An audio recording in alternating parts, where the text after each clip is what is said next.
Hi guys! Tingnan nyo oh. Yan, naglalaga ako ng buto-buto. Kanina pa to.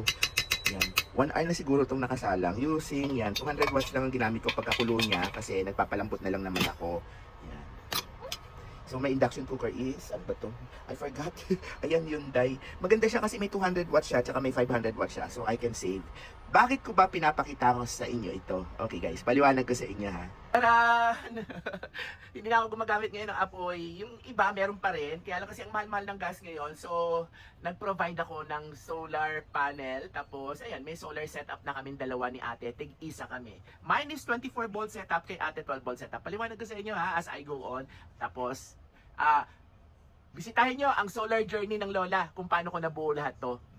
Ayan, paliwanag ko sa inyo kasi 'di ba? Just hindi naman dahil sa may crisis kaya ako nag-solar panel. Actually, noon pa, bala ko na talaga mag-solar panel. Kaya lang kasi dinidelay ko lang ng todo kasi hinaantay ko pa yung proper technology para maisagawa ko yung plano ko na maglagay ng full setup na at least mag-handle ng 80% to 85% ng mga energy requirements namin or electricity requirements. Like ako, kasi ang lola indoor gardener eh. Ito nga tinan nyo i-vlog ko rin to pero this will become an indoor vegetable garden. Basta papaliwanag ko sa inyo in a vlog. Anyway, this one at saka meron din ako kung saan yung mga garden ko watak-watak eh. I'm using grow light, ayan I'm using grow light. So nakasaksak na yan dito sa mga solar outlet ko na pre-provide ko. Anyway, pakita ko sa inyo ha. Akyat tayo sa taas, okay? Ayan, at dahil may balak talaga ako mag-solar panel, nag-provide talaga ako ng access papunta dito sa bubong namin. So, although steep ang stairs na to, ang purpose lang naman talaga, magkaroon ako ng access sa bubong para sooner or later, mag-provide nga ako ng solar panel. Pero before pa, bago pa matayo itong bagong bahay ko na to, talagang may solar panel na ako. Ito yung mga lumang solar panel ko. Ayan, polycrystalline pa. Pero ang purpose lang yan, mag-provide ng ilaw sa halaman ko. Rekta, walang baterya, walang controller, wala lahat. Rekta yan, nakarekta yan sa 12 volts na grow lights. Tapos kada sisikat yung araw sa taas, ayan, meron kaming ayan, polycrystalline na merong ilaw ang mga halaman ko. Hindi na ako nagbabayad ng Meralco para sa halaman ko. At the same time, during times of emergency, ang dami natulungan nito. Guys, si DR King pa to. Ayan si DR King pa. Ayan diba? In times of emergency, nakakapag-charge kami. Nokia pa. Ay, hindi, may Android na rin noon. Ang Android ko pa ng Kingcom. But anyway, yan yung dati ko, yung old ko. Pero tignan nyo naman guys, tinanggal ko. Pero sayang pa kasi okay pa yung efficiency niya. So talagang tested and proven ko na ang paggamit ng solar. Anyway, punta tayo dito sa labas. Dali Ayan. So dito may garden ako. Since may deck na rin lang naman ako, naglagay na ako ng garden ko dito. Nandito lahat ng mga succulents ko at saka ng aking mga cactuses. At dito yung access ng bubong ko. At kung makikita nyo, ito na yung solar panel na binili namin. Hindi ako nag-fix ng solar panel guys. Naglagay ako ng tube doon sa kanila. Ayan para pag binuhat sila, pwede silang sabay-sabay. Bakit hindi ako nag-fix ng solar panel? Kasi kung makikita nyo yung bubong ko, inaantay ko na lang talaga magkalawang. Sooner or later, magpapapintura ako ng bubong. So anytime, pwedeng iusog-usog yan. Bawa, napinturahan na dito, usog dito. Pwede silang pausog-usog lang. Ito yung pinalit ko sa polycrystalline ko. Very efficient naman yan. Actually, na-vlog ko yung ko niyan, yung purchase ko niyan. Kaya lang, ito yung bagong dalawang panel na set na ginawa ko. Actually, itong apat na to, kay ate yan. Itong tatlo na to sa akin. Kasi why? Bakit mas malaki sa akin? Actually kasi yung aking setup device 24 volts. So I need bigger panels to charge my battery of 100 Ah. Tapos ito kay ate, 12 volts naman. Although maliit yan, bala ko idagdag ko itong array ko ng solar panel na to sa kanya. So pagka nag-combine ito tsaka ito using two different sort of MPPT, okay na si ate kahit sa makulimlim na panahon at sa taglamig or tag-ulan, okay na siya, mag-charge na yung solar setup niya. Since ang battery kasi ni ate 12 volts, 280 AH. Kayang-kaya na patakbuhin yung TV niya buong magdamag, buong maghapon. Discount tulog ni ate anong oras na. Kaya ngayon hindi pa to nakakonect sa kanya kasi may inantay pa akong materyales. Pagka nabili ko na yung materyales na MPPT na yon, isa pang MPPT, the dual MPPT setup ang gagawin ko kay ate. Tsaka ako kikilos at i-connect ko na kay ate yan. Dito siya nakalagay yan, etong wire na to. Kung gusto nyo makita kung saan ko ito lahat binili, ilalagay ko na lang dyan sa description. O kaya check nyo na lang yung nakatags na items dyan, makikita nyo na. So ayan na yung pinaka-solar panel ko. Guys, east facing po ang bahay ng lola kasi in Chick po ang lola half Chinese. Kaya mahilig talaga kami sa east facing. Kaya lang kung makikita nyo ang araw, nandoon na sa dulo kasi nabablock ako ng building na to. Pero it's okay kasi importante lang naman yung umaga. Actually, nag-harvest pa rin to during this time. Malakas pa rin ang harvest. Bakit? Tanong niyo ako. Kasi nag-overvoltage ako. Nag-add ako ng 1 panel. So yung 12 volts ni ate, overvoltage ako ng 24 volts. So dalawa, itong kala nyo 400 watts. So, kasi 100 watts each yan eh. Akala nyo 400 watts na yan, hindi.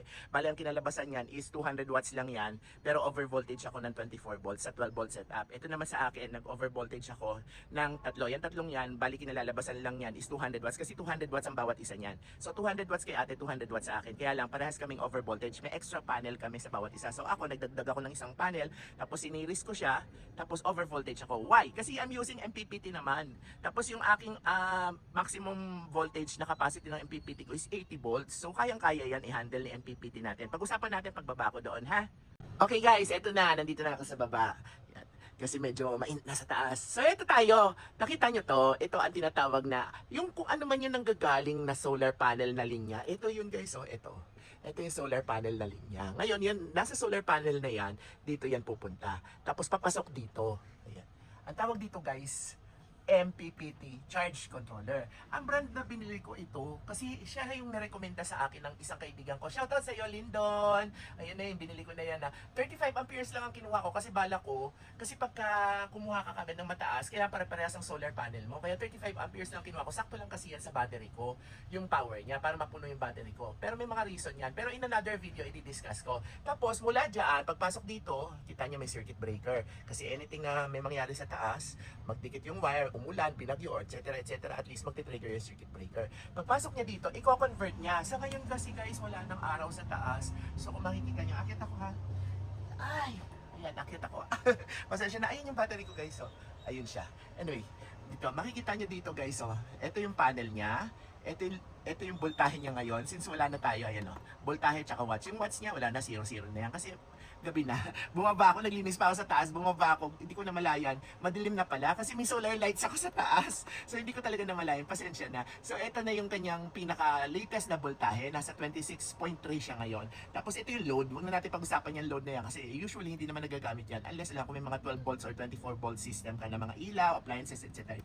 At saka mababa kasing buga ng ampere niyan eh. So kaya ang tinatawag naming inverter, which is ito guys, ko-convert niya yung 24 volts, kaya kung mababasa nyo dito ha, 12 volts, 24 volts ang input niya. Ito yung galing sa battery. Kasi mula dito sa MPPT na to, i-charge niya yung battery. Kaya itong wire na to, kung makikita nyo, naka-tuon doon sa pinaka-battery ko. Yung battery ko, 24 volts yan guys.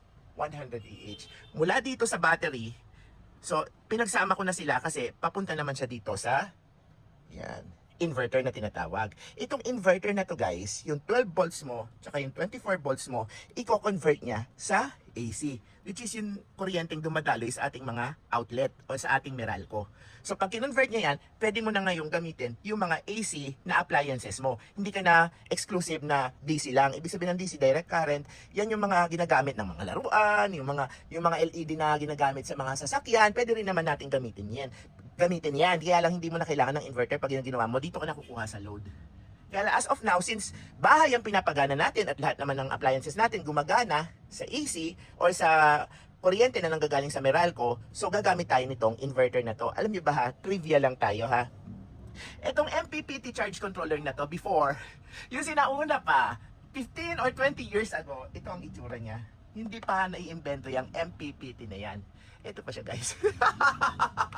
So noon pa lang, kaya nga sabi ko sa inyo, even the time of millennium, meron na akong solar panel. Wala pang lithium ion phosphate battery noon. Ang gamit ko pa lang noon, yung battery ng e-bike ko. Hindi nga e-bike eh. E-scooter pa ang gamit ko noon. Yung sa Princess Diary, ako ang kauna-unahang may e-scooter dito sa Pilipinas. Bakit? Paano ko nalaman? Kasi accidentally na-order ko siya through my credit card at binayaran ko naman in full. Hindi ko naman siya pinagsisihan kasi ang forma-forma niya eh. Noon kaya yung Princess Diary, makikita nyo doon yung scooter ko, which is yung Zappi. Yung battery noon, yun ang tina-charge nitong PWM na to. Nagamit ko to guys. Ang daming natulungan nito. Ang daming nakicharge ng cellphone sa akin during the time of Delubyo. So parehas din siya. Meron din siyang panel. Meron din siyang battery.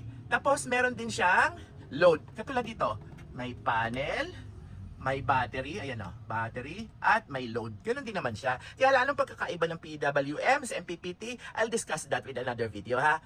Yan. Tapos, nakita nyo tong inverter na to? Nakita nyo to? ang tawag dito, pure sine wave. Ang laki, no? Tingnan nyo. Alam nyo ba, na 2,000 watts na ang kaya nito. Ibig sabihin, kaya na nitong patakbuhin ng inyong ref. Kaya patakbuhin ng inyong aircon. Wag lang yung mga tipong grabe ang horsepower. Kaya nito up to 1 horsepower. Tapos plus kasama pa yung mga ilaw ninyo. Kaya din nito ang induction cooker. Wag lang sabay-sabay naman. So, kukomputin nyo pa rin. Kailangan at least wag naman lalagpas ng 2,000 watts or at least mag-limit kayo ng up to 1,500 watts para at least meron pa siyang parang allowance for sa sarili naman niya. Umiinit din naman to kaya yan umaandar yung fan niya ngayon. Alam niyo ba kung anong itsura nito dati? Pero maniwala kayo sa hindi. Kahit ganito tong itsura nito ngayon, ako nagagamit ko pa yung mga nabili ko noon. Tingnan niyo ang itsura niya noon Papakita ko sa inyo.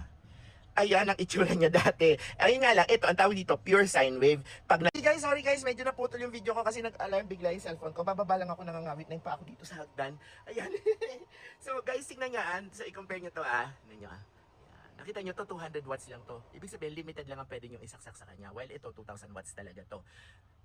Pero guys, kahit ganyan ang size nito at ganyan ang size nito, alam nyo ba guys na mas mabigat pa rin ito. Mas mabigat itong 200 watts na to. Grabe, kakaloka. Pero ang maganda lang dito sa 200 watts na to guys, pwede ko itong isaksak sa load. Kasi mababa lang siya. So hindi siya magaan. Kaya lang kasi 24 volts to Ito kasing itong luma na to hanggang 15 volts lang to. So hindi siya akma sa akin. Pwede ko tong gamitin sa battery ni ate. Pero may iba akong paggagamitan na lang nito kasi sayang na rin to. Alam niyo ba kung magkano ito dati? Guys, 2,700 ang bili ko dito. Pero yung 200 watts yan. Tapos 400 watts lang ang peak niya. Ibig sabihin after ng mga siguro 300 watts, bibigay na to, mainit na to. Pero tingnan mo naman guys ito 2,000 watts pero nasa 2,000 wala pa siguro 2,000. Nasa 1.8 lang siguro ito guys. Ayan. Pero grabe ang technology ngayon. Mas magaang ito guys kaysa dito. Ito grabe ang bigat nito sa totoo lang. Meron pa akong isang tawag nito inverter na binili which is yung hindi siya pure sine wave. Pag-usapan natin yung tungkol sa pure sine wave at saka sa hindi pure sine wave sa next topic ng aking mga videos. Okay? So pakita ko sa inyo compared natin siya. Okay guys, tignan nyo ito hindi rin to pure sine wave. Ito, halos katumbas niya yan. Kung ano yung nito, kung ano yung specs nito na hindi siya pure, tawag dito, modified sine wave. Mas pangit pa kamo ito kasi ito hindi din to modified sine wave to. Basta inverter lang siya, yung sinaunang inverter pa. Pero tingnan mo naman yung size comparison. This is already 2,000 watts to. Hindi ko nga lang alam kung talagang solid na 2,000 watts siya. Pero alam ko nasa 1.6 lang yung niyan Alam naman tayo, pag bumibili tayo mga ganito, is napaka-particular natin sa specs. Pero hindi natin masyadong niloloadan ng sobra-sobra sa kakayahan niya. Tapos ang funny dito, alam nyo ba kung magkano lang ito? Nasa 1,000 plus lang to guys. Grabe, tignan nyo naman to, 2,000 plus noon. So kaya, isa yung dahilan kung bakit napilitan na talaga akong magbuo ng aking solar power. Yan ang aking solar setup to power my mini room. Ito lang naman kasi ang kwarto ko. Yan lang ang aking mga pinapagana. So kayang-kaya na niya talaga ng battery. Kahit nga yung lithium iron phosphate na battery, kayang-kaya na talaga paganahin yung bahay naming dalawa ni ate. Akit ako sa taas, pakita ko sa inyo yung battery Sadali lang. Ito na ako sa taas, buksan natin ilaw. Ayan, nakita nyo to Ito yung pinaka-battery ko. 25.6. Actually, per cell kasi ito, 8 cell kasi nandito. Pagka nagbubuo sila, lagpas talaga sa 24 volts. So, ito yung pinaka-battery ko. Kung saan ko to binili, i-check nyo na lang. Baka ilagay ko dyan, itatag ko yung pinagbilang ko nito, ilagay ko sa description. Ngayon, alam nyo ba, itong battery na to, kung magkano na lang ito guys. Ewan ko na lang ngayon biglang nagtaas nung nagkaroon ng crisis Itong battery nito, nasa 11K or 12K or up to maximize ng 15K.